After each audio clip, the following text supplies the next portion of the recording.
নবী আমার দিন দুনিয়ার বাদশা দাঁড়ালেন মুজার হযরত ফাতেমা রাদিয়াল্লাহু তাআলা আনহার হুজুরের সম্মুখে দাঁড়ালেন। ও ফাতেমা, কান্নার আওয়াজ কিসের মা, কান্নার আওয়াজ কিসের? হযরত ফাতেমা তুজহারা রাদিয়াল্লাহু তাআলা আনহা ঘরের ভিতর থেকে আওয়াজ দিয়েছিলেন, ওয়া আলাইকুমুস সালাম ইয়া রাসূলুল্লাহ, ইয়া হাবিবাল্লাহ। আমি ফাতেমা, আমার খদিজা টুকরা হযরত ইমাম হাসান, হযরত ইমাম হুসাইন দুই ভাই কান্নাকাটি করছে। সুবহানাল্লাহ। আর রাসূল বলে, কেন কাঁদছে? এ ফাতেমা, ইমাম হাসান হুসাইনের কান্না আমি রাসূলুল্লাহ আমার কলিজা সহ্য হয়। সুবহানাল্লাহ। ভাবাতে হবে, তারপরে চোখে পানি আসবে, না ভাবলে কিছু হবে। আমার ফাতেমা যেন না কাঁদে। ফাতেমা বলছে, ছোটবেলায় কি আপনি কাঁদেননি? সুবহানাল্লাহ বলেন, সুবহানাল্লাহ বলেন। হাসান হোসেনের মা কি ছোটবেলায় কাঁদেনি? সুবহানাল্লাহ বলেন। বাপ বেটিতে কথা হচ্ছে না। বাপ হচ্ছে নবীকুল সরদার আর মেয়ে হচ্ছে সাইয়্যিদাতুন নিসাই আহলিল জান্নাহ। সুবহানাল্লাহ। আর যে দুটো বাচ্চা কাঁদছে এরা সাইয়্যিদা শাবাবে আহলিল জান্নাহ।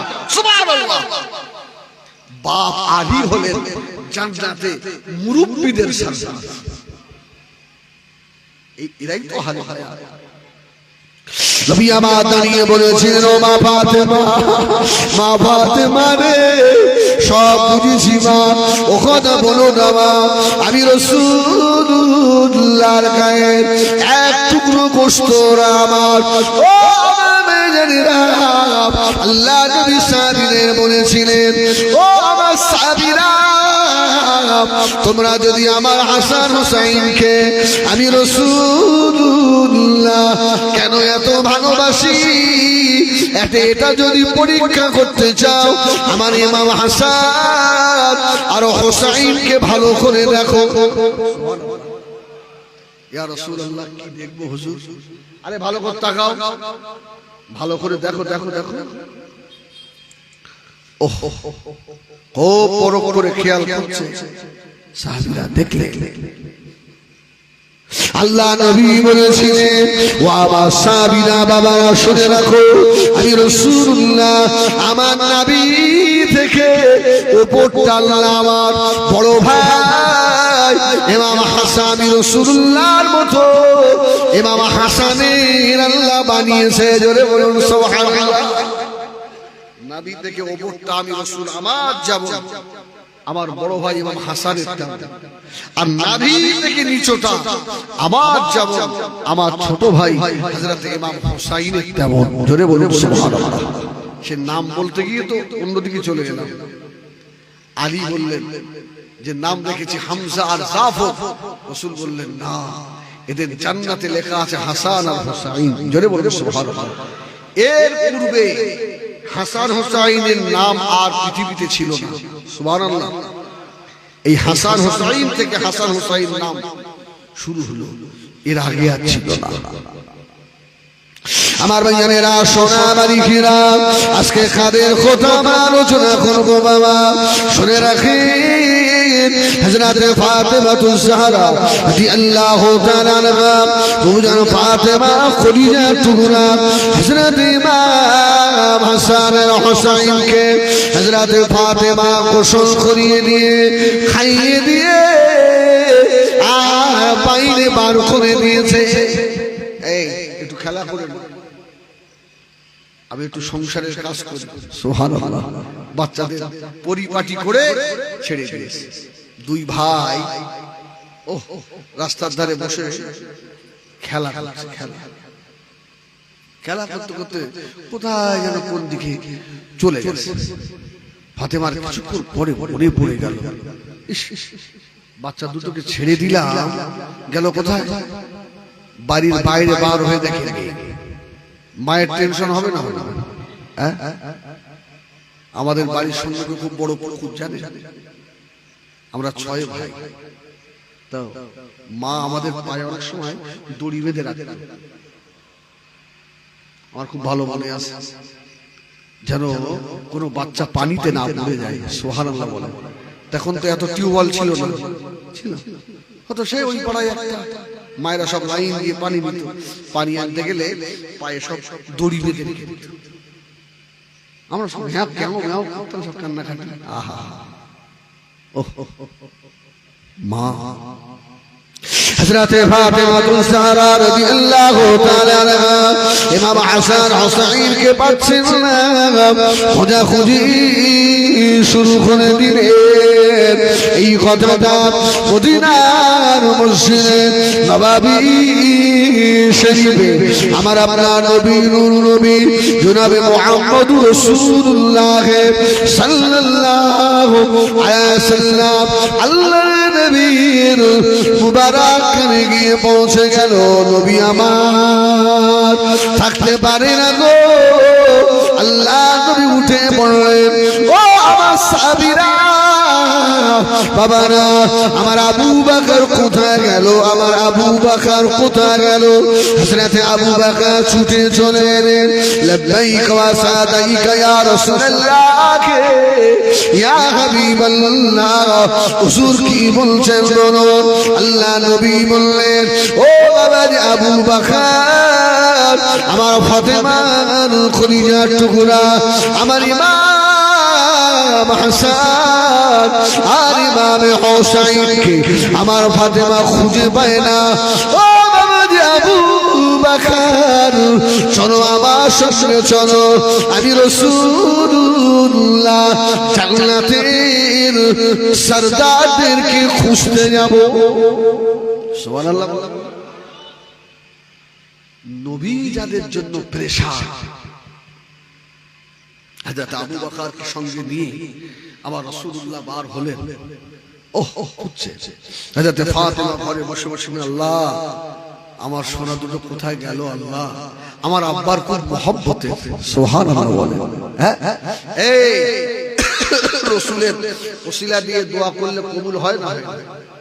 রাসূলের জুতো মুবারকের ওসিলা দিয়ে দোয়া চাই। আমার গাড়িতে গিয়ে দেখেন, আমার গাড়িটা আমার ড্রাইভার তো আজকে আসেনি, ওর বাপ উমরায় যাচ্ছে। আমার শরীর প্রচন্ড খারাপ, এত খারাপ দাওয়াতে আসার মতো না, মানসিক শারীরিক দুই দিক দিয়ে। কিন্তু ভাইরা খুব মহব্বত করে দাওয়াত করেছে। বললাম যত কষ্ট নিজে ডাইভ করে এসেছি। আমার গাড়ির সম্মুখে দেখে আমার রাসূলুল্লাহর কদম মুবারকের নকশার সাপের একটা তাবিজ টাঙানো আছে। আমি আমার সঙ্গেও রাখি। সুবহানাল্লাহ। এটি কে বললো বেদাত আর কে কি বললো এটা আমার আসে যায়? এই আমার রাসূলুল্লাহর জুতো মুবারকের নকশা যদি কেউ মাথায় নিয়ে দোয়া চায়, তার দোয়া আল্লাহর দরবারে কবুল হয়। আমি আমার রাসূলের জুতোর নকশাগুলো কি সুন্দর দেখি, আমি কাছে রাখি। আমি মনে করি আমার জীবনের সব থেকে বড় মূল্যবান সম্পদ। সুবহানাল্লাহ। সবসময় কাছে রাখি। আল্লাহ নবী সাহাবীরা বারবারছেন, কেউ যদি আমার রাসূল পাকের জুতো মুবারকের নকশা মাথায় নিয়ে দোয়া চায়, ও দোয়া আল্লাহ পাক ফিরিয়ে দিতে পারে না। আল্লাহ নবী নালায়ে শরীফ জুতো মুবারকের নকশা যদি কারো ঘরে থাকে, ওই ঘরে চোর ডাকাত জিন আসে না। যদি কারো সঙ্গে থাকে, দুনিয়ার কোন মুস্তান তাকে আঘাত করার ক্ষমতা রাখে না। সুবহানাল্লাহ। আমার মনে হয় তাম দুনিয়া যদি এক পাল্লায় দেওয়া হয়, আমার রাসূলুল্লাহর কদম মুবারকের জুতা নালায়ে শরীফ যদি অপর পাশে দেওয়া হয়, আমার রাসূলের পাকের জুতো মুবারকের দিকটা আল্লাহ ভারী করে দেবে। সুবহানাল্লাহ। ফাতেমা দোয়া চাচ্ছে, আল্লাহ আমার আব্বার খুব মহব্বতের, আল্লাহ আমার ইমাম হাসান হুসাইন দুদিন 4 দিন খেতে পায় না। আমার স্বামী হযরত আলী গরিব মানুষ, বাচ্চাদেরকে ভালো খেতেও দিতে পারিনি আল্লাহ, আমি দুটো বাচ্চাকে নিয়ে আমি আমার মনটাকে সান্ত্বনা দিই। সুবহানাল্লাহ বলে। এই জন্য দেখবেন বাপ মারা গেলে মা তার সন্তানদের ভিক্ষা করেও মানুষ করতে পারে না, কিন্তু মা মারা গেলে চোর হয়ে যায়, জুয়াখোর হয়ে যায়, মদখোর হয়ে যায়, বাপ খালু হয় বলে না, সত্যিই তাই। কিন্তু মা দেখবেন আহারে নিজে না খেয়ে বাচ্চাকে আগলে রাখে। আমার সোনা বাণী, আমার ভাইয়েরা সোনা বাড়িখিরা তবু যার হযরত ফাতেমা তুজরা রাদিয়াল্লাহু তাআলা ঘরে বসে বসে কাঁদতে লাগলেন। নবী আমার হযরত আবু বকরকে সঙ্গে করে নিলেন। ইমাম হাসান আর হুসাইনকে খুঁজতে বার হলেন। কিছু রাস্তা গিয়ে দেখে হযরত ইমাম হাসান আর হুসাইন দুই ভাই পথে ধুলার উপরে সীদা শাবাব আলিল চাচা জান্নাতের যুবক দুটো ধুলোর উপরে শুয়ে আছে, গলা জড়িয়ে দুই ভাই। সুবহানাল্লাহ। আল্লাহ নবী নজর পড়ে গেল। আল্লাহ নবী বললেন, ও বাবাজি আবু বকর, ও বাবা আবু বকর, ওই দেখো আমার ইমামে হাসান, সুবহানাল্লাহ সুবহানাল্লাহ, ওই আমার ইমামে হুসাইন। আহা, হযরত আবু বকর আল্লাহ নবীকে ধরে ফেললেন। ইয়া রাসূলুল্লাহ, ইয়া হাবিবাল্লাহ, আমি আবু বকরের জীবনের বড় শখ ইমাম হাসান আর হুসাইনকে একবার কোলে নেব। সুবহানাল্লাহ। ইয়া রাসূলুল্লাহ,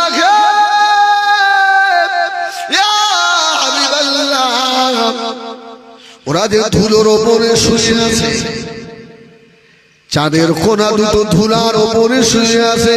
আল্লাহ নবী বলেছিলেন, ভাই ও বাবা আবু বকর, তুমি দেখতে পাও না বাবা আমার ইমাম হাসান আর হুসাইনকে আল্লাহ পাক ধুলার ওপরে আল্লাহ শোয়াবেন না? আল্লাহ ওদেরকে তুমি দেখতে পাও না?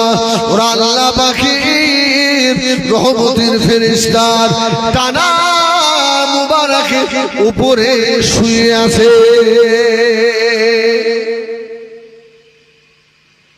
ফেরেশতাদের টানায় শুয়ে আছে।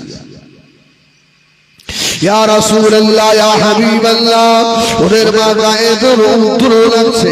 আল্লাহ নবী বললেন, ফেরেশতা জিবরিল আমিন আলাইহিস সালাম ওদের শরীরের উপরে ডানা দিয়ে ছায়া করে রেখেছে। নবী আমার আস্তে আস্তে গিয়ে ইমাম হাসান আর হুসাইনের পাশে দাঁড়িয়ে একবার শুধু আওয়াজ দিলেন, নানু ভাই। সুবহানাল্লাহ বলে, ও নানু ভাই, এই জায়গায় শুয়ে আছে। হযরত ইমাম হাসান হুসাইন তাকিয়ে দেখে আল্লাহর নবী জনাব মুহাম্মদুর রাসূলুল্লাহ সাল্লাল্লাহু আলাইহি ওয়াসাল্লাম। আল্লাহ নবী দাঁড়িয়ে দুই ভাই গলা ছেড়ে দিয়ে আল্লাহ নবী নূরের মুখের মানে দেখে নবী আমার ইমাম হাসান আর ইমাম হুসাইনকে আল্লাহ নবী কোলে তুলে নিয়ে গায়ে ধুলাগুলো ঝরতে লাগলো। হযরত আবু বকর সিদ্দিক রাদিয়াল্লাহু তাআলা আনহু বললেন, ইয়া রাসূলুল্লাহ, ইয়া হাবিবাল্লাহ, আমি কি একটু হুসাইনকে কোলে নেব? আল্লাহ নবী বললেন, বাবা আবু বকর, আমার হুসাইন যদি তোমার কোলে যায় আমি রাসূলুল্লাহ বাধা দেব না। সুবহানাল্লাহ। আবু বকর বলছে আসবে, এ হুসাইন বলছে আমার নানুর কোল বাদ দিয়ে। সুবহানাল্লাহ। বিশ্ব নবী কোল বাদ দিয়ে আবু বকরের কোলে আমার রাসূলের পাক গায়ে ধুলোগুলো ঝেড়ে দিয়ে দুই ভাইকে দুই কোলে করে নিয়ে আস্তে আস্তে আল্লাহ নবী টুক টুক টুক টুক করে এসে হযরত ফাতেমা তুজহারার দরওয়াজার সম্মুখে এসে দাঁড়ালেন। ও মা ফাতেমা, ও মা ফাতেমা, চিন্তা করো না মা ফাতেমা, আমি তোমার বাচ্চা হযরত ইমাম হাসান আর ইমাম হোসেনকে খুঁজে নিয়ে এসেছি। ও নবী আমার ইমাম হাসান আর হোসেনকে আমার রাসূলুল্লাহ এত ভালোবাসেন। নবী আমার বলেন, ও আমার সাহাবীরা, যারা আমার ইমাম হাসান হোসেনকে কষ্ট দেয় তারা যেন আমি রাসূলুল্লাহ আমাকে কষ্ট দিল।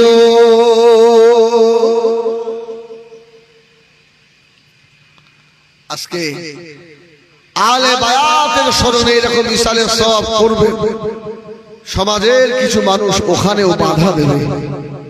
আসে না, বাধা দেবে না, বাধা দেবে। করে কি হয়, করে লাভ কি? আমার ভাইজানেরা, সোনা বালিকেরা, এই কারবালার ইতিহাস শুধু এই মুহাল্লা নিয়ে নয়। আমার রাসূল পাক ইন্তেকাল হলেন, আল্লাহ নবী ইন্তেকালের পরে হযরত সিদ্দিক আকবর আবু বকর সিদ্দিক রাদিয়াল্লাহু তাআলা আনহু খলিফা হলেন। 2 বছর কয়েক মাস খেলাফত চালালেন। হযরত আবু বকর ইন্তেকাল হবেন, আবু বকর ইন্তেকাল হলেন। হযরত আবু বকরের পরে হযরত ওমর ফারুক খলিফা হলেন। সুবহানাল্লাহ। এই আবু বকর ইন্তেকালের সময় উমরকে দেখেছে। অসুবিধা হচ্ছে আপনাদের? বলুন আলহামদুলিল্লাহ। হ্যাঁ, আরে উমরকে দেখেছে। ওমর এদিকে এসো। হুজুর বলে, আমি তোমাকে খলিফা করে গেলাম। সুবহানাল্লাহ বলে। হযরত ওমর বলেছিলেন, আরে আমাকে যদি আপনি মদিনার মসজিদে নববীর মুয়াজ্জিনের দায়িত্ব দিতেন। কিন্তু ভাই আবু বকর এমন একটা দায়িত্ব আমাকে দিয়ে গেল। হ্যাঁ, আবু বকর বলেছিল, ওমর আমি খলিফা হবার মতো তোমাকেই দেখছি। জোরে বলুন সুবহানাল্লাহ। ও আমার ভাইয়েরা, সোনা বালিকেরা, হযরত ওমর ফারুক রাদিয়াল্লাহু তাআলা খলিফা হলেন। হযরত ওমরের পরে হযরত ওসমান গনিয়ুল নূরাইন হুসুন আমার খলিফা হয়েছিলেন। ও আমার ভাইয়েরা, ইমাম হোসেনের শাহাদাত যতটা কষ্টের, হযরত ওসমানের শাহাদাত তার থেকেও কম নয়। খেলাফত নিয়ে তো সব, পদ নিয়ে তো সব, ঠিক কি না? ওসমান রাদিয়াল্লাহু তাআলা খলিফা হলেন। আর ওসমান এত ভালো মানুষ সাহাবীদের ভিতরে, সুবহানাল্লাহ বলে। এজন্য রাসূল বলেছেন, আমার ওসমান দুনিয়ায় চলে, আসমানের ফেরেশতারা লজ্জা পায়। জোরে বলুন সুবহানাল্লাহ। রাসূলুল্লাহ বসে আছেন, এই রাসূলের পাক বসে আছেন, রাসূলের পাশে আবু বকর আর ওমর বসে আছে। সুবহানাল্লাহ বলে। দুইজন দুই দিকে। ঘরের দরওয়াজায় কে যেন ঠোকা দিল। আমার রাসূল বললেন, কে দেখো তো, কে এসেছে দেখো। ঘরের দরওয়াজা খুলে বললেন, ইয়া রাসূলুল্লাহ, হযরত ওসমান এসেছে। সুবহানাল্লাহ বলে। ওসমান, আমার রাসূলের কাপড় হাঁটুর উপরে যায়নি, হাঁটুর নিচে ছিল, একটু উপরে উঠে গেছে। রাসূলুল্লাহ ওসমানকে আসতে দেখে কাপড়টা নামিয়ে দিচ্ছে। জোরে বলবেন না সুবহানাল্লাহ। হযরত ওমর বিচক্ষণ মানুষ তো, তাকিয়ে দেখে বলছে, ইয়া রাসূলুল্লাহ একটা কথা বলি। এই ওমর, কি কথা? ইয়া রাসূলুল্লাহ, আমি বসে আছি, আমার ভাই আবু বকর বসে আছে, আপনার কাপড়টা একটু সরে গেল, আপনি সেইভাবেই ছিলেন, আর যেই শুনলেন ওসমান আসছে আর কাপড়টা নামিয়ে দিলেন। নবী আমার দিন দুনিয়ার বাদশা হাবিবুল্লাহ জনাবে মুহাম্মদ রাসূলুল্লাহ সাল্লাল্লাহু আলাইহি ওয়াসাল্লাম নবী আমার জবাব দিয়েছিলেন, ও আমার সাহাবীরা, শুনে রাখো আমি রাসূলুল্লাহ বলে দিলাম আমার উসমানকে আল্লাহ এত ভালোবাসে কেন না উসমান গনি বলেছে আমি উসমান আল্লাহ নবী কাছে আমি উসমান কোরআনের হাফেজ হয়েছি জোরে বলুন সুবহানাল্লাহ এ উসমান গনির উস্তাদ কে আমার রাসূল সুবহানাল্লাহ হযরত উসমান গনি বলে ও নবী বাবা সাবিরা শুধু তাই নয় আমি উসমান ইসলাম কবুল করার পূর্বে জীবনে কোনোদিন গান শুনি না আমি উসমান জীবনে কোনোদিন মদ্যপান করি না আমি উসমান যদি আমার হাত দুটো আমার রাসূলুল্লাহ নূরের হাতে দিয়েছিলাম আর পড়ে দিয়েছিলাম কালমা লা ইলাহা ইল্লাল্লাহ জোরে পড়ে লা ইলাহা ইল্লাল্লাহ লা ইলাহা ইল্লাল্লাহ লা ইলাহা ইল্লাল্লাহ মুহাম্মাদুর রাসূলুল্লাহ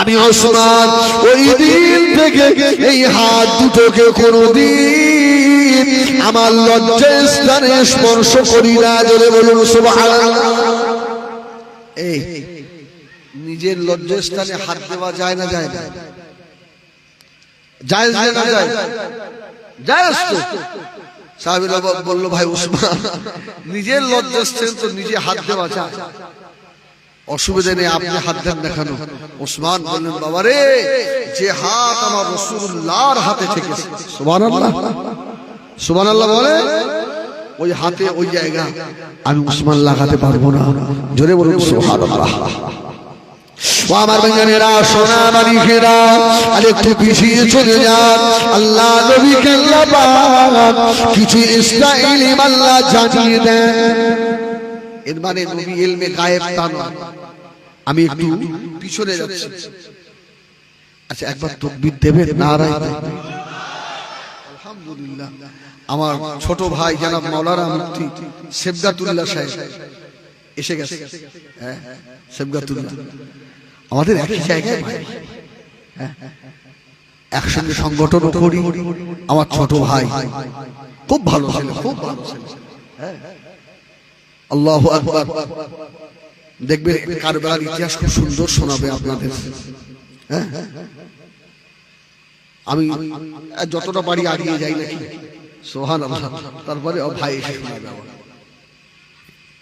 মালদা জেলায় আমি আর ভাই সব আমরা সব জীবনী করি অতএব আমাদের 2-5 ঘন্টা অসুবিধা হয় না সেবগাঁও ভারে যা আমারও তাই এই শোনা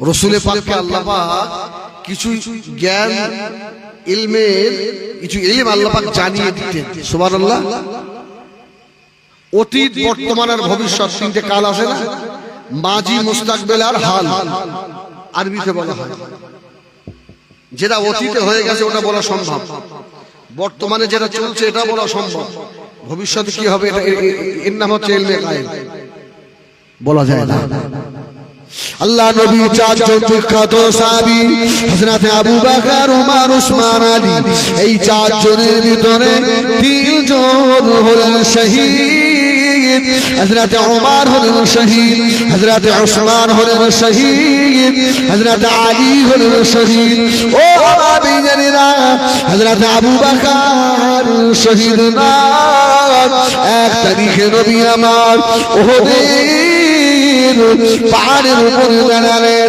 আল্লাহ নবীর সঙ্গে হযরত আবু বকর রয়েছে হযরত ওমর রয়েছে হযরত ওসমান রয়েছে উহুদের পাহাড় কাঁপা শুরু হয়ে গেল আল্লাহ নবী উহুদের পাহাড়ের উপর দাঁড়িয়ে বলেছিলেন এই উহুদের পাহাড় তুমি কি জানো না তোমার উপরে আল্লাহ পাকে একজন নবী দাঁড়িয়ে রয়েছে দুইজন শহীদ দাঁড়িয়ে আছে একজন সিদ্দিক দাঁড়িয়ে রয়েছে জোরে বলুন সুবহানাল্লাহ আরে দুজনে বলুন সুবহানাল্লাহ তার মানে তো নবী ইলমে গায়েব জানে না। না না, আমার রাসূলকে আল্লাহ জানিয়ে দিয়েছেন তাই জানে। সুবহানাল্লাহ বলে। এই অনেকে এই নিয়ে প্রশ্ন করে, যাক বাদ দাও, সেদিকে নয়। তাই তিনজন শহীদ, উমর, ওসমান আর আলী, আবু বকর। ওসমান গনি যখন খলিফা হলেন, ওসমান গনির মতো ভালো মানুষ খুঁজে পাওয়া যেত না। সুবহানাল্লাহ বলে। দিনের জন্য, ইসলামের জন্য যা অবদান ওসমানের বলে শেষ করা যায় না। মসজিদে নববী জায়গা ওসমানের পয়সায়, জোরে বলুন সুবহানাল্লাহ। পীরে রুবা কোয়া হযরত ওসমান গনির পয়সায় বড় বড় জায়গায় ওসমানের দান অনেক বেশি, জোরে বলুন সুবহানাল্লাহ। ওসমান রাদিয়াল্লাহু তাআলা এত সুন্দরভাবে দেশ চালাচ্ছেন, আর ওসমানের জামানায় মানে ইসলামের প্রচার প্রসার খুব জোর হচ্ছে, বিভিন্ন দেশে মানে ইসলামের দাওয়াত চলছে। ইহুদি সম্প্রদায়ের ভিতরে ইয়ামেনের সানা নামক জায়গায় এক ব্যক্তি ছিল, তার নাম হচ্ছে আব্দুল্লাহ ইবনে সাবা। কি বললাম? আব্দুল্লাহ ইবনে সাবা। এই আব্দুল্লাহ ইবনে সাবা হচ্ছে ইহুদি, আর আল্লাহ বলেছেন ওয়ালান তারদা আনকাল ইয়াহুদা ওয়ালান নাসারা, এরা তোমাদের জীবনে বন্ধু হবে না যতদিন ওদের না হয়ে যাবে। এই ইহুদি সম্প্রদায় আব্দুল্লাহ ইবনে সাবা এ চিন্তা করলো, ওসমান গনিকে যদি এই সময় স্টপ করে না দেওয়া হয় তাহলে কলেমার দাওয়াত তো तमाम পৃথিবীতে ছড়িয়ে পড়বে, অতএব ওসমানকে এখনই স্টপ করতে হবে। ষড়যন্ত্র করতে লাগলো। আমি খুব তাড়াতাড়ি করে শোনাই আপনাদের। ওয়ামাদিনা সোনামারি খেরা ইয়ামের সানা শহরে ওই ছেলেটা আব্দুল্লাহ ইবনে সাবা, এই আব্দুল্লাহ ইবনে সাবা মদিনা শরীফে চলে এলো। মদিনা শরীফে চলে এসে চিন্তা করতে লাগলো হযরত ওসমান গনিকে কিভাবে পদচ্যুত করা যায়, সিংহাসন থেকে নামানো যায়। ও বাবা, এই আব্দুল্লাহ ইবনে সাবা মুনাফিক, বড় চামড়া পড়লো, টুপি পড়লো, মদিনার মসজিদে নববীতে নামাজ পড়ে, আল্লাহ নবীর মাজার জিয়ারত করে, এত বেশি তাসবিহ তাহলিল করে, তাহাজ্জুদের নামাজ ছাড়ে না। মদিনার মানুষেরা বলল, এত আল্লাহর আবেদন দেখা যায় না। ও কি সত্যিকারের নাম? আমাদের মধ্যে দাড়িওয়ালা টুপিওয়ালার মধ্যে কিছু আসে না মুনাফিক? এ আসে না? আল্লাহু আকবার। বিশেষ করে আপনাদের ভাঙড়ে এখন যেটা চলছে, এই ওয়াজের সঙ্গে কিছুটা মিল হবে, দেখবেন। ভাঙড় এখন জাত দেখে না, পার্টি দেখে। কি ও আমার ভাই, ও আমার চাচা, এ দেখে না। গদি মসনদ আবার নিতে হবে। তবে আরো একবার বলে দিই, 2026-এ ভাঙড় কিন্তু বিরাট মেঘ। এ মেঘে যদি পানি হয়, পৃথিবীর ইতিহাস হয়ে যাবে ভাঙড়ে। আল্লাহ মাফ করেন, আল্লাহ আপনাদের হেফাজত করেন। খোদার কসম আমি আপনাদের জন্য দোয়া করি যে আল্লাহ আমার ভাইদের বুদ্ধি দাও। আল্লাহ এরা যেন এক ভাই হয়ে আর এক ভাইয়ের মাথায় না মারে। যারা মজা লোটার তারা লুটবে, আর আপনার ভাইকে আপনি মাথায় মারবেন, খবরদার নয়।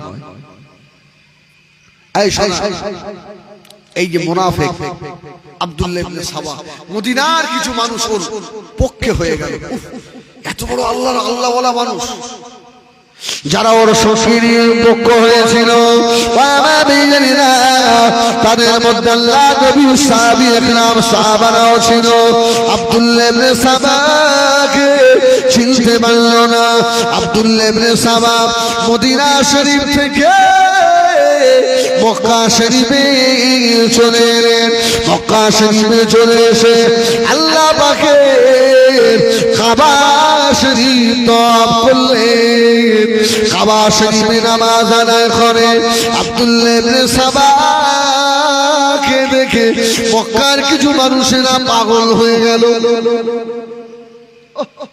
এত বড় আল্লাহওয়ালা মানুষ।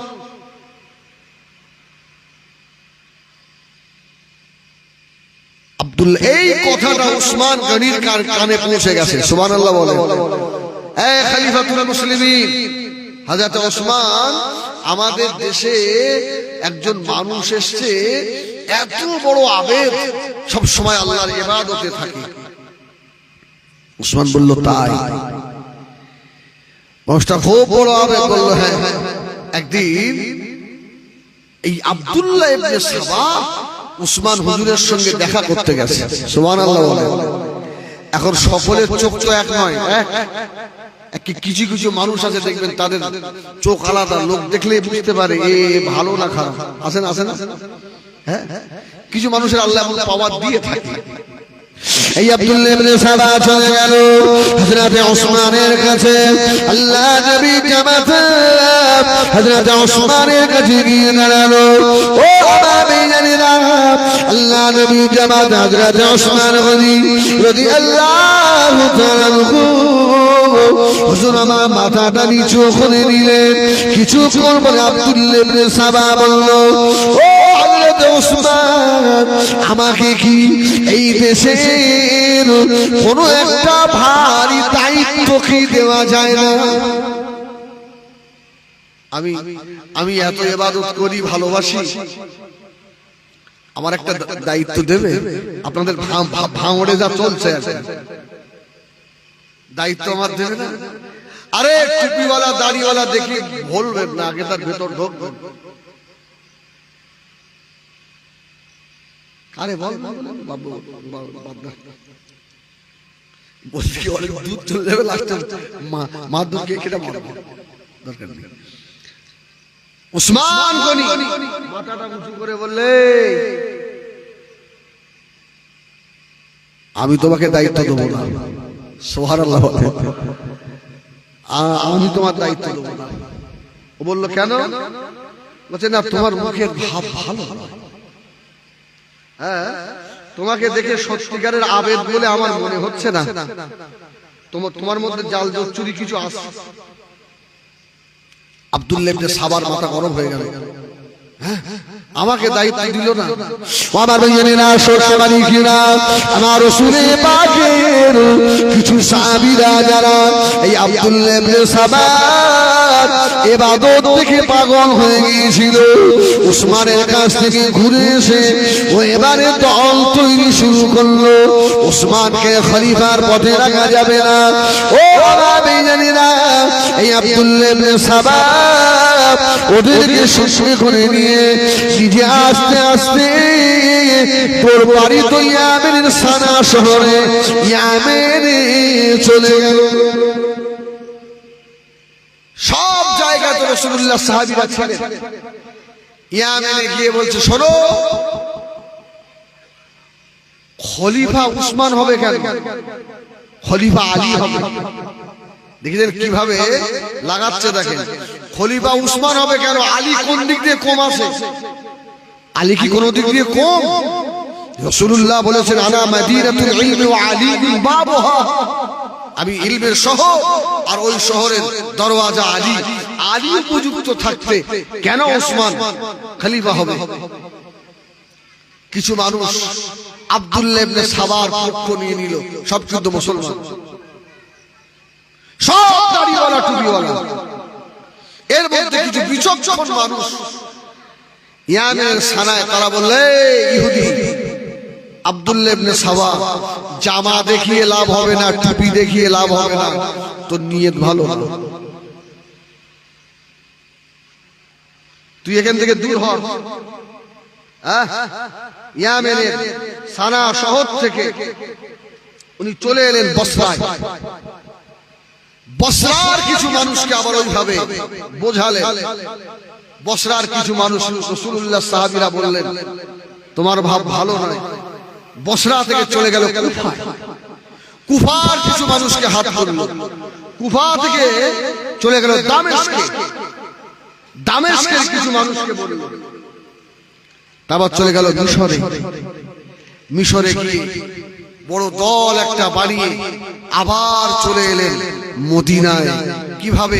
চতুর্দিকটা আপনার কভার করছে।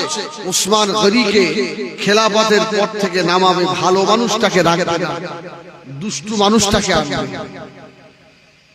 আমার ভাইয়েরা সোনামানিকেরা, মদিনা শরীফে চলে এসে আব্দুল্লাহ ইবনে সাবা দলের যারা মানুষ ছিল তাদেরকে দেখে দেখে বলল, উসমানকে খলিফার পদে রাখা যাবে না, উসমানকে নামিয়ে দিতে হবে।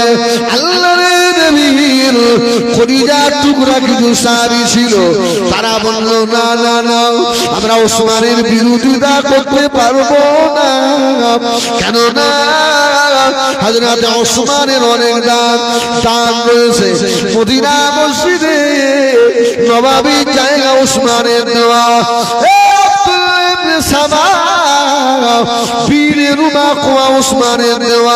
ওই সময় আব্দুল্লাহ ইবনে সাবা শয়তান আরেকটা মন্ত্র ফিট করলো।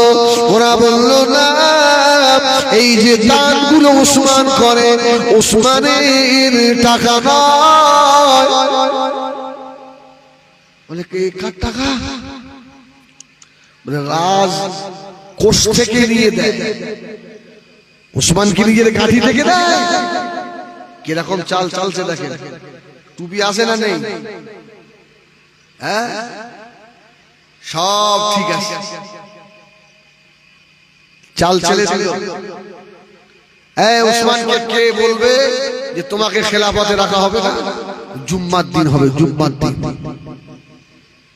হযরত আল্লাহ নবী সাল্লাল্লাহু হযরত উসমান গনি রাদিয়াল্লাহু তাআলা আনহু হুজুর আমার জুমার নামাজের ইমামতি করছেন, হুজুর আমার খুতবা পড়ছেন। এমন সময় মদিনা মসজিদে নববী শরীফে কিছু আব্দুল্লাহ ইবনে সাবার ভক্তরা দাঁড়িয়ে উঠে বলল, এ উসমান, তোমার খেলাফতে আমরা মানি না, তোমাকে আমরা চাই না। হযরত উসমান বলল, বাবা, আমি কি অপরাধ করেছি বাবা? আমার অন্যায়টা কোথায় বাবা? ও আমার বেজানেরা, বিভিন্ন রকম দোষ দেখালো। কোন কোন ঐতিহাসিক লিখেছে হযরত উসমান গনি এই কথাটা শোনার পরে হুজুর আমার মদিনা মসজিদে নববী শরীফে খুতবা হাতে নিয়ে বেহুশ হয়ে পড়ে গিয়েছিল। আয় আল্লাহ, আমি উসমান তুমির ক্ষতি করি না আল্লাহ। মুনাফিক আব্দুল্লাহ ইবনে সাবা এই সর্বনাশ করে দিল। হযরত উসমান মদিনা মসজিদে নববী শরীফে বেহুশ হয়ে পড়ে গেলেন বাবা। ও সোনামানিকেরা, হুজুরকে ধরাধরি করে বাড়িতে আনা হলো। হযরত উসমান রাদিয়াল্লাহু তাআলা বাড়ি থেকে ওরা ঘেরাও করে ফেলল। মদিনা মসজিদে নববী শরীফে আযান শুরু হয়ে গেল। আল্লাহ নবীর মসজিদে আযান হচ্ছে। হযরত উসমান মদিনা মসজিদে নববীতে যাবে নামাজ আদায় করতে বাবা। হুজুর আমার উঠে দেখে বাড়ির চতুর্পাশে সব ঘিরে ফেলেছে। কি ব্যাপার? বলতে যাওয়া হবে না, আর বাড়ি থেকে বার হতে দেওয়া হবে না। হযরত উসমানের খলিজা ফেটে যেতে লাগলো। হযরত উসমান গনি রাদিয়াল্লাহু তাআলা আস্তে আস্তে ঘরের ছাদের উপরে উঠে গিয়ে বলতে লাগলেন, এ মদিনা মানুষেরা, এ আব্দুল্লাহ ইবনে সাবার লোকেরা, আজকে মদিনা মসজিদে নববী শরীফে আযান হবে। আমি ওসমান জামাতে হাজির হতে পারবো না, তোমরা আমাকে ছেড়ে দাও, আমি মদিনার মসজিদে নববীতে নামাজ আদায় করে আসি। হুজুরকে যেতে দেবে না। ওই সময় ওসমান গনি চিল্লে বলেছিলেন, এ মদিনার সাহাবীরা, তোমরা কি সেই দিনের কথা ভুলে গিয়েছো? নবী আমার যেদিন এই জায়গাটা কেনার কথা বলেছিল, আমি ওসমান আর যতটা টাকা লাগে আমি দিয়েছিলাম, আমাকে যেতে দিচ্ছ না বাবা। হুজুরের বাড়িতে খাবার পানি বন্ধ করে দিল। ওসমান বলল, আমার ত্রুটিটা কোথায়, আমার দোষটা কোথায়? তোমরা আমাকে এইভাবে করে কষ্ট দিচ্ছ। একদিন দুদিন নয়, 40 দিন হযরতে ওসমানের বাড়িতে পানি খাওয়ার যাওয়া সব বন্ধ করে দিয়েছে। পানি পিপাসায় হুজুরের কলিজা ফেটে যাচ্ছে। আরে আমরা শুধু জানি ইমাম হুসাইন আহলে বায়াতেরা ফোরাতের পানি পায়নি, তার থেকে ওসমানের শাহাদাতটাও কম নয়। হযরত ওসমান গনি রাদিয়াল্লাহু তাআলা বাড়িতে বসে বসে নামাজ আদায় করেন। ও বাবা বেজানিরা, আর একটা riwayate আছে হযরত ওসমান রাদিয়াল্লাহু তাআলা যখন খলিফা হয়েছিলেন, হযরত ওসমান গনি এক একজনকে এক একটা দায়িত্ব দিয়েছিলেন। ইয়ামেন থেকে একটা খবর এলো, ও হযরত ওসমান ইয়ামেনে যাকে দায়িত্ব দিয়েছে ও খলিফা ভালো নয়, ওকে আপনি চেঞ্জ করে দেন। হক কথা বলে না, শরীয়তের খেলাফ কাজ কিছু বলে না। হযরত ওসমান ইয়ামিনবাসীকে বলল, তাই তোমাদের খলিফা আমি একজনকে বানিয়ে দিই, তার নাম হলো মুহাম্মদ বিন আবি বকর। তোমরা খুশি? এই আবু বকর সিদ্দিকের ছেলে, আবু বকরের ছেলে বলছে হ্যাঁ। ওসমান গনি মুহাম্মদ বিন আবি বকরকে ডাকলেন। মুহাম্মদ বিন আবি বকরকে দেখে একটা চিঠি লিখলেন। চিঠি লিখে বললেন, এরাও চলে যাও, চল চল, তুমি আমেনের খলিফা। আর হুজুরের পাশে যে থাকতো মারওয়ান, এই শোনে, মারওয়ান যে পাশে থাকতো, এদিকে মুহাম্মদ বিন আবি বকর যাচ্ছেন, আর মারওয়ান ওসমান রাদিয়াল্লাহু তাআলা স্বাক্ষর নকল করলো, সই নকল করে লিখেছে, মুহাম্মদ বিন আবি বকর যখন ইয়ামেনে ঢুকে পড়বে, আমি ওসমান বলছি তোমরা সঙ্গে সঙ্গে ওকে শহীদ করে দেবে। আচ্ছা, এটা কি ওসমান গনি হুজুরের পক্ষে সম্ভব? পাশে থাকা মানুষ সই নকল করে একজনের দিয়ে পাঠিয়ে দিয়েছে। মুহাম্মদ বিন আবি বকর আমি ঢুকবেন। ও বাবাইরা, একটা জায়গায় বসে আছি, এমন সময় দেখতে পাই হযরত ওসমানের দরবারের একজন মানুষ আর ঘোড়ায় করে দ্রুত চলে যাচ্ছে।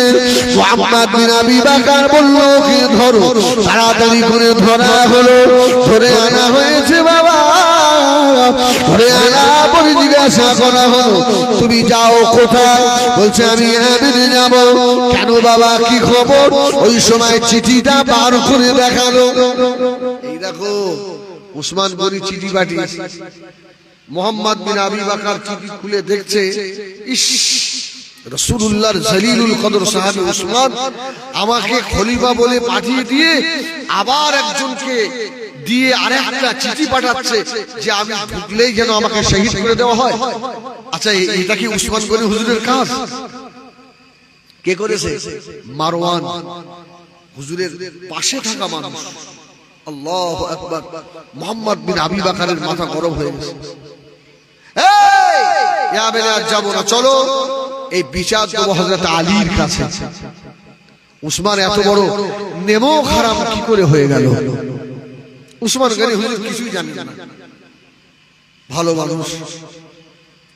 মুহাম্মদ বিন আবি বকর চিঠিটা নিয়ে চলে এলো। ও হযরত আলী, আহা, এই দেখেন ওসমান এত বড় নেমো খারাপ। ও হযরত আলী বলেছিলেন, এ মুহাম্মদ, খবরদার কথা বলবি না, আমার ওসমানের মতো ভালো মানুষ আর পাওয়া যায় না, কারোর জীবনে ব্যথা দেয় না। মুহাম্মদ বিন আবি বকর বললেন, তাহলে আমাকে চিঠি দিয়ে আবার কেন এই চিঠি পাঠিয়ে যে আমাকে শহীদ করে দেবে? হযরত আলী বললেন, ভালো করে খবর নিয়ে দেখো, এই চিঠি আমার ভাই ওসমান লিখতে পারে না। সুবহানাল্লাহ, এই চিঠি ওসমানের নয়। ওহ, খবরটা যখন গেছে, চিঠি উসমান গনি বললেন, আচ্ছা তোমাদের কি মনে হয় আমি কি এইরকম কাজ করতে পারি? মুহাম্মদ বিন আবি বকর বললেন, তাহলে আমাকে একটু পারমিশন দেন, কে এই কাজ করেছে তাকে ধরি। হুজুর তো হাতের লেখা দেখে বুঝতে পেরে গেছে যে আমার পাশে থাকা মানুষটাই করেছে। নাম কি? মারওয়ান। মারওয়ান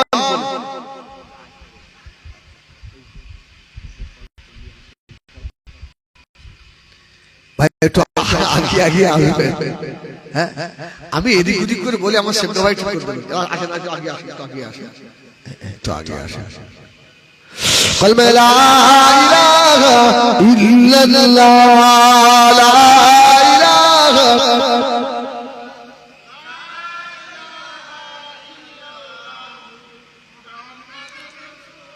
লা ইলাহা ইল্লাল্লাহ, লা ইলাহা ইল্লাল্লাহ, লা ইলাহা ইল্লাল্লাহ মুহাম্মাদুর রাসূলুল্লাহ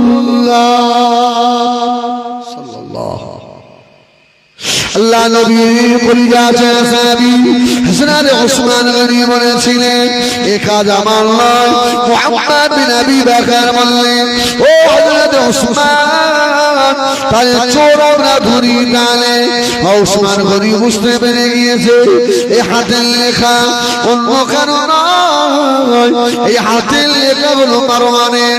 হুজুর আমার বললেন, এই কাজ কেন করলে? মারওয়ান শিকার হয়ে গেল। মুহাম্মদ বিন আবি বকর বললেন, ও খলিফাতুল মুসলিমিন, মারওয়ানকে আমাদের হাতে তুলে দেন। ও আপনার সঙ্গে এত বড় গাদ্দারি করেছে, আমাদের কাজ দেন। ওসমান বলল, না, ও হয়তো ভুল করে ফেলেছে, আমি তো বুঝতে পারছি তোদের হাতে দিলেই তোরা ওকে মেরে ফেলবি। সুবহানাল্লাহ বলে। এত ভালো মানুষ পাওয়া যায়? হ্যাঁ, আমার খলিফা সুতো করার জন্য সে গোপনীয় চিঠি লিখেছে, তাকে ওদের হাতে তুলে দিলে ওরা বিচার করবে। ওসমান বলছে, না, ও ভুল করে ফেলেছে, তোদের হাতে দিলে তো তোরা ওকে মেরে দিবি। সুবহানাল্লাহ বলেন, সুবহানাল্লাহ বলেন। এই মানুষটা কি চোর হতে পারে? ওয়ামানজেরা সোনা নবীরা হযরত ওসমান রাদিয়াল্লাহু তাআলা যখন দিলেন না, এরা খেপে গিয়ে এক রিওয়ায়াতে বলা যায় হযরত ওসমানের বাড়ি ঘেরাও করলো। ও আবেজানিরা, হুজুর আমার পানি পিপাসা ছটফট করে, তোমরা আমাকে একটু পানি দাও, তোমরা আমাকে একটু পানি দাও। কেউ পানি দেয় না। হযরত ওসমান সাদের উপরে গিয়ে চিল্লায়, হে মদিনার মানুষেরা, আজকে যে পানি আমাকে দিচ্ছ না, আল্লাহ নবী বলেছিলেন, ও আমার সাহাবীরা, ওই ইহুদি মেয়ে রুমা যে কুয়া রয়েছে, এই রুমা নামক কুয়া, ইহুদির কুয়াটা মিঠা পানির কুয়া। এই কুয়াটা যদি কেউ কিনে নিয়ে আল্লাহর রাস্তায় মুসলমানদের জন্য ওয়াকফ করে দেয়, দান করে দেয়, আল্লাহ তাকে আমাকে বিনা হিসাবে জান্নাত দেবে। সুবহানাল্লাহ। ইহুদি মেয়ে রুমা, এই রুমা নামক মেয়ের কুয়ার অর্ধেক অংশ উসমান গনি কিনে নিলেন। সুবহানাল্লাহ বলেন। অর্ধেক কিনে নিলেন। অর্ধেক কিনে নেওয়ার পরে উসমান গনি বললেন, এই মুসলমানেরা, আমি তোমাদের বলছি, রুমা নামক মেয়ের সঙ্গে একটা চুক্তি হলো। চুক্তি কি? আপনারা একদিন পানি তুলবেন আর আমরা একদিন পানি তুলব। সুবহানাল্লাহ বলেন। আপনারা একদিন তুলবেন পানি, আমরা একদিন তুলবো, কারণ একসঙ্গে পানি তুলতে গিয়ে ঝামেলা হবে। আর উসমান গনি বললেন, বাবা, আমার যেদিন পানি তোলার পালা পড়বে তোমরা বেশি বেশি পানি তুলে দেবে। সুবহানাল্লাহ। দ্বিতীয় দিন যেন তোমাদের পানির জন্য ছুটতে না হয়। বলল, হুজুর ঠিক আছে। সুন্দর সব পানি তুলে নেয়, কিন্তু ইহুদি রুমা দেখলো উসমানকে অর্ধেক বিক্রি করে আমার লস হয়। কেন? ওরা এত বেশি পানি তুলে নেয়, আমার পানি আর বিক্রি হয় না। সুবহানাল্লাহ, সুবহানাল্লাহ। একদিন উসমান গনি হুজুরকে দেখে বললেন, উসমান, আমার তো লস হচ্ছে, তুমি পুরোটাই কিনে নাও। সুবহানাল্লাহ, সুবহানাল্লাহ। এখানে ইখতিলাফ আছে, কোন রিওয়ায়াতে এসেছে ৩২,০০০ দিরহাম দিয়ে উসমান গনি রুমা নামক ইহুদি মেয়ের যে অর্ধেক ছিল ওটাও নিজে কিনে নিয়েছেন। জোরে বলুন সুবহানাল্লাহ। আল্লাহ নবী বলেছিলেন, ওয়া মা সাবিরা, শুনে রাখো, যে ব্যক্তি বিটা বানিল খুয়া, এই রুমা নামক ইহুদি মেয়ের খুয়াটা দিয়ে কিনে দান করে দেবে, আল্লাহ থেকে বিনা হিসাবে জান্নাত দেবে। হযরত ওসমান দাঁড়িয়ে বললেন, ইয়া রাসূলুল্লাহ, ইয়া হাবিবাল্লাহ, আমি ওসমান এই খুয়াটা আল্লাহর রাস্তায় মুসলমানদের জন্য ওয়াকফ করে দিলাম, আমি দান করে দিলাম। ও সোনামানিকেরা, আমার নওজওয়ানেরা, মুরব্বিয়ানেরা, হযরত ওসমান রাদিয়াল্লাহু তাআলা ওই সময় সাদের উপরে গিয়ে চিল্লাতে লাগলেন, আমি সে ওসমান, তোমাদের পানির ব্যবস্থা করেছিলাম, আজকে এক ফোঁটা পানি তোমরা আমাকে দিচ্ছ না। ও সোনামানিকেরা, হুজুরের শাহাদাতের আগে দিন রাত্রিরে হযরত ওসমান বলে, আমি ঘুমের উপরে স্বপ্ন দেখতে লাগলাম, নবী আমার স্বপ্ন দেখালেন, আমি ওসমান যেন দেখি আমার ঘরের ছাদ ফুটো হয়ে গিয়েছে। আল্লাহর নবী এসে বললেন, ও বাবাজি ওসমান, চিন্তা করো না, সেহরি করে নাও। জোরে বলুন সুবহানাল্লাহ। হযরত ওসমান বললেন, আমি সেহরি করেছি। রাসূলুল্লাহ আল্লাহ নবী বললেন, ওসমান, আমার সঙ্গে সেহরি করো, আগামীকাল রোজায় থাকবে। ও আমিনেরা, আল্লাহ নবীর সঙ্গে সেহরি হয়ে গেল। আল্লাহ নবী বললেন, ওসমান, সেহরি হলো ইফতারি, কিন্তু আল্লাহ পাকের জান্নাতে হয়ে যাবে। হযরত ওসমান বুঝতে পারলেন, ঘুম ভেঙে গেছে, বুঝতে পেরে গিয়েছে নবী আমার সেই বলেছিলেন, ওসমান, এই উহুদের পাহাড়ে যে দুইজন শহীদ হয়েছে, একজন হলো হযরত ওমর আর একজন আমার ওসমান। আমার আর সময় নয়, আমাকে চলে যেতে হবে। হুজুরের বিবি আম্মা জান হযরত নাইলা রাদিয়াল্লাহু তাআলা আনহা, সকাল হয়ে গেল, হযরত নাইলা হুজুরকে খাওয়ার জন্য বলল। হযরত ওসমান বলেছিলেন, ও বিবি নাইলা, খাবো না, পানি খাবো না, আর পানি খাবো না, কেন না, জনাবে মুহাম্মদুর রাসূলুল্লাহ সাল্লাল্লাহু আলাইহি ওয়াসাল্লাম, আল্লাহ নবী আমাকে সেহরিতে পানি খাইয়ে দিয়ে গেছে। আমাকে আল্লাহ নবী বলে গিয়েছে, ও হযরত ওসমান, আজকে ইফতারি আমার সহ্য হবে না এলা, আর আমার সময় নাই। হুজুর আমার ঘরে বসে বসে আল্লাহ পাকের কোরআন তেলাওয়াত করতে লাগলেন। জোরে বলুন, এত কষ্টের ভিতরে কোরআন তেলাওয়াত মিস নেই। সুবহানাল্লাহ।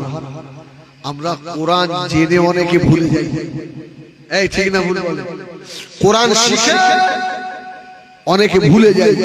এদের হিসাব কম হবে না বেশি হবে? এদের হিসাব বেশি হবে। অবহেলা করে কোরআন পড়ো না। আচ্ছা, ওসমান কোরআন শরীফ পড়ছেন। আমার ভাইয়েরা সোনা মানিকিরা, হুজুরের তেলাওয়াত এত মধুর, সুন্দর করে কোরআন পড়ছে বাবা। এমন সময় হযরত আলী রাদিয়াল্লাহু তাআলা ডাকলেন, ও বেটা ইমাম হাসান, বেটা ইমাম হোসেন, আমি খবর পেলাম তোমার খালু আব্বাকে আজকে ওরা মনে হয় শহীদ করে দেবে। তোমরা দুই ভাই গিয়ে তোমার খালু আব্বা হযরত ওসমানের বাড়িতে গিয়ে দাঁড়িয়ে থাকো। হযরত ইমাম হাসান ইমাম হোসেন দুই ভাই গিয়ে দাঁড়িয়ে রইল। সাইয়্যিদা শাবাব আহলিল জান্নাহ দুই ভাই মুহাম্মদ বিন আবি বকর, আবু বকর সিদ্দিকের বেটা হযরত উসমান গনি রাদিয়াল্লাহু তাআলা ঘরের পাঁচিল দিয়ে বলল, পাঁচিল লাফ দিয়ে গিয়ে আল্লাহ নবী খদিজা সাহাবী হযরত ওসমান কোরআন পড়ছিলেন। হুজুরের দাড়ি মুবারক চেপে ধরেছে।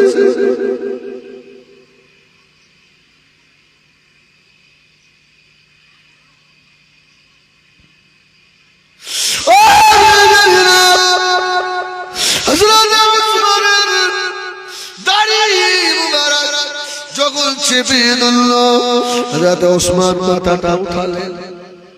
কে বাবা? আমার রাসূলুল্লাহর সুন্নতের সাথে বেয়াদবি করো না বাবা, আমার নবীর সুন্নতের সাথে বেয়াদবি করো না বাবা। কে বাবা? ছেলে তাকিয়ে দেখলেন,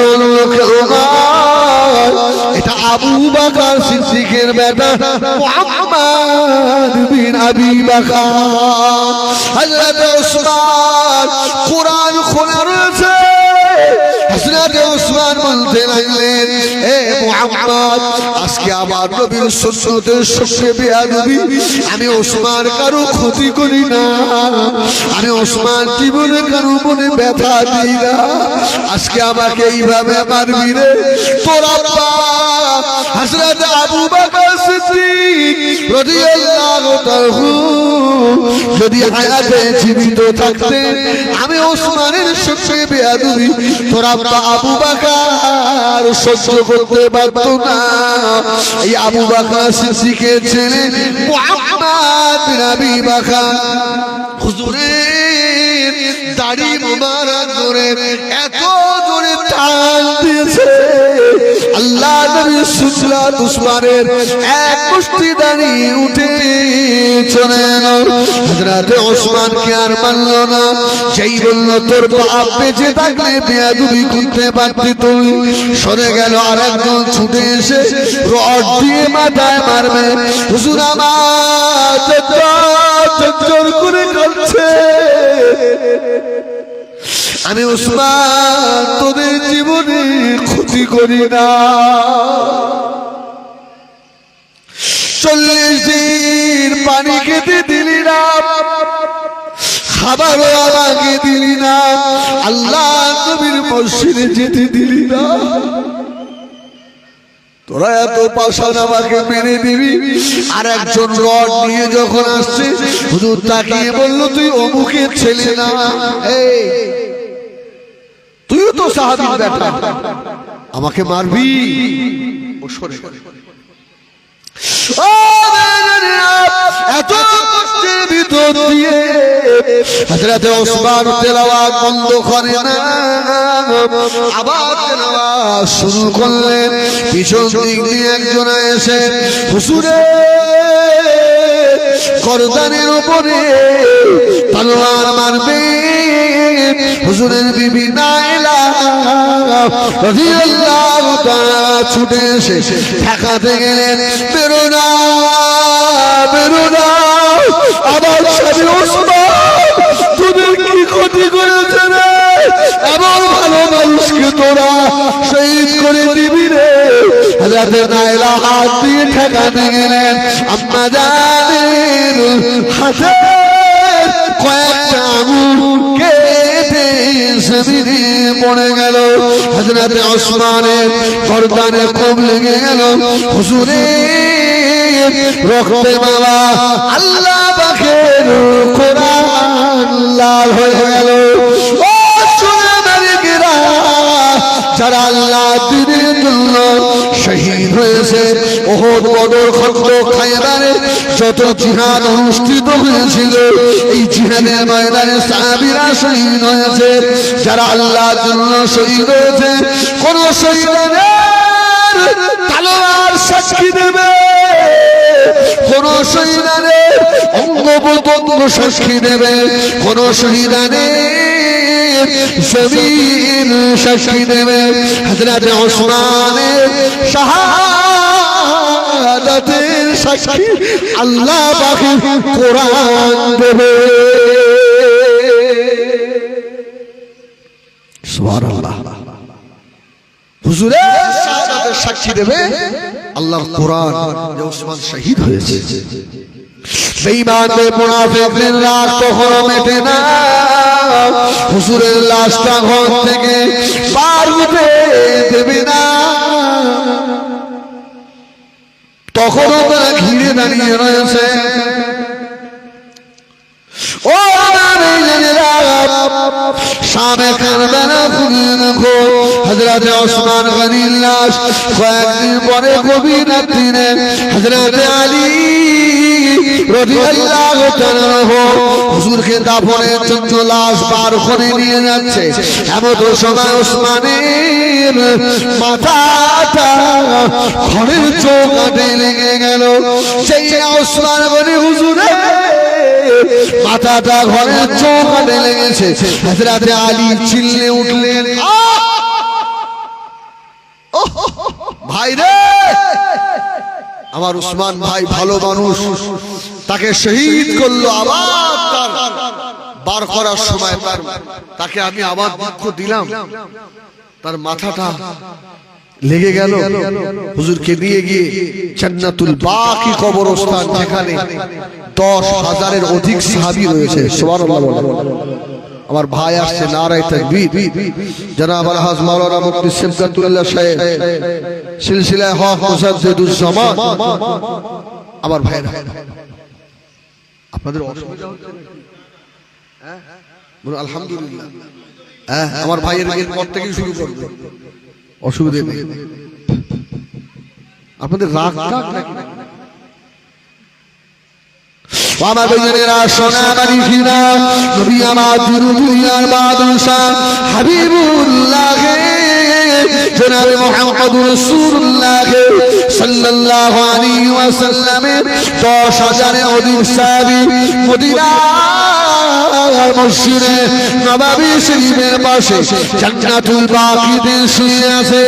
ও নবী জানিরা, আল্লাহ নবী করিজা তুগরিমা হযরতে দুধমা হালিমাতুস সাদিয়ার কবর লেখা নাই, এটা হালিমার কবর। হযরতে হাসানের কবর লেখা নাই, হযরতে ইমাম হাসানের কবর।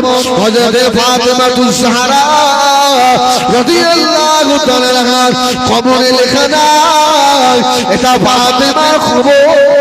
হযরতে আবু সাঈদ খুদরি রাদিয়াল্লাহু তাআলা মাজারে লেখা নাই, মদিনার মসজিদে নববীর পাশে জান্নাতুল বাকিয়া কবরস্থানে আল্লাহ চার ইমামের এক ইমাম হযরতে ইমাম মালিক শুয়ে আছেন, তার কবরেও লেখা নাই।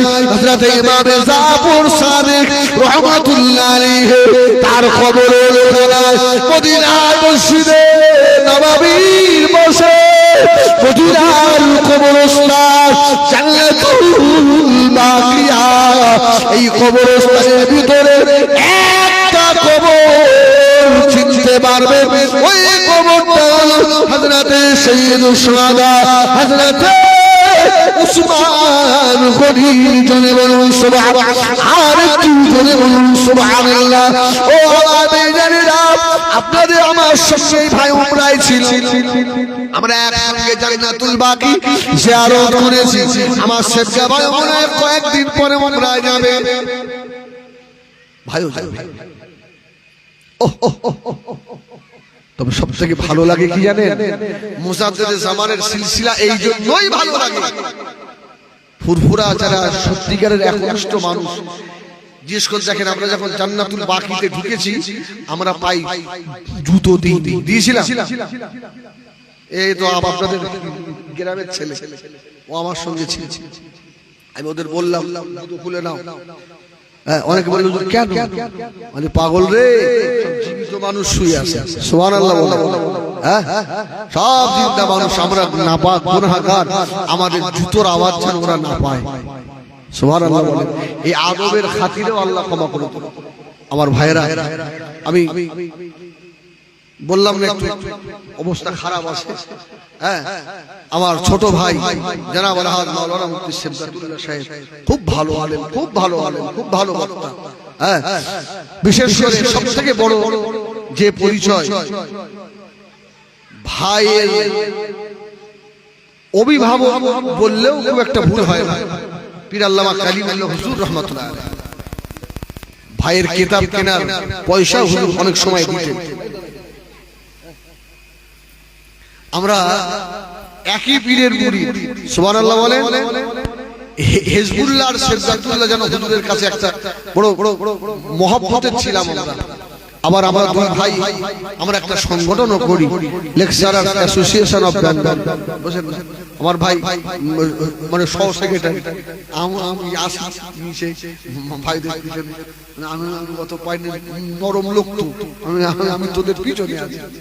হ্যাঁ, আমার ভাইয়েরা, এখন আমার ছোট ভাই ওয়াজ করবে, আমি বড় ভাই হয়ে খোদা কি কসম আমার কলিজা থেকে দোয়া করি, আল্লাহ যেন আমার ভাইয়ের জবান থেকে তিনের দুটো সহি কথা সুন্দরভাবে আল্লাহ যেন বলিয়ে দেন। বলেন আল্লাহুম্মা আমিন। আল্লাহ যেন ওকে দ্বীন ইসলামের খাদেম, মুজাদ্দিদে জামানের সিলসিলা খাদেম আল্লাহ বানিয়ে নেন। বলেন আল্লাহুম্মা আমিন। আপনাদের আমাদের সকলকে আল্লাহ যেন শেষ মওতটা ঈমানের সঙ্গে দেন। বলেন আল্লাহুম্মা আমিন। আল্লাহ যেন ঈমানের সঙ্গে মওত দেন। আমি এই বলি রাখলাম, কেউ দুঃখ পেলে আমার কথা, হ্যাঁ, দুঃখ পেলেও তো ভাই বলে ভাই, অন্য কেউ তো বলি, আল্লাহ মাফ করেন।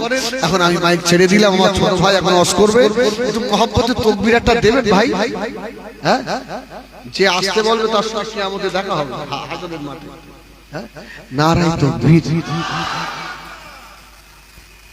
আর একটু জোরে আল্লাহর নামে একটু জোরে না, নারায়ে তাকবীর, নারায়ে তাকবীর। সিলসিলায়ে হক মুজাদ্দিদুস জামান আহলে সুন্নাত ওয়াল জামাআহ দাদা হুজুর পীর কিবলা রাহমাতুল্লাহ আলাইহির হক সিলসিলা, দাদা হুজুর পীর কিবলা রাহমাতুল্লাহ আলাইহির সিলসিলার মুরিদ মুতাকিদিন আলিম উলামা গণ, নারায়ে তাকবীর। জনাব আলহাজ মাওলানা মুফতি সিবগাতুল্লাহ সাহেব, না